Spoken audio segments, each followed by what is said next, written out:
लेकिन अगले ही पल एक सुंदर युवक ने उसे थाम लिया। उनकी नजरें मिलते ही लड़की के दिल में हल्की धड़कन हुई। जब तक काले घोड़े को काबू किया गया, मंगेतर को होश आया और उसने जल्दी से दासी को धक्का दिया और लड़की के सामने आ गया। अभी अभी चेन जनरल से मुलाकात हुई, मैं पहचान में चूक गया और तुमने नहीं सोचा था कि दर्पण की बातें सच हैं। यह सोचते ही उसने मंगेतर को झटक दिया और आज की तबीयत खराब होने का बहाना बनाया। आपने गृह प्रबंधक को उपहार लौटाने का आदेश दिया, इसका क्या मतलब है? क्या आप सगाई तोड़ना चाहते हैं शाओ यानली?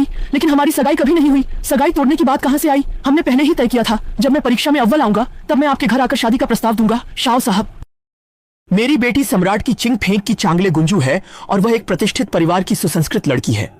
आपने मेरी बेटी से जीवन भर का वादा कब किया? अगर आप मेरी बेटी किंगयू की बदनामी करेंगे तो मैं आपको नहीं छोड़ूंगा, ये सभी जानते हैं। राजा और रानी अपनी बेटी को बहुत प्यार करते हैं और अगर उनकी बेटी ने कोई निर्णय ले लिया है तो भले ही सम्राट खुद आ जाएं, वे उसे नहीं बदलेंगे, खासकर जब सामने वाला एक नया टॉपर हो। अगर लड़की को पसंद नहीं है तो उसके लिए नया योग्य वर चुन लिया जाएगा। कोई आए? कृपया शियो गोंगजी द्वारा भेजे गए सभी उपहार वापस शियो वेनचांग के निवास पर भेज दें।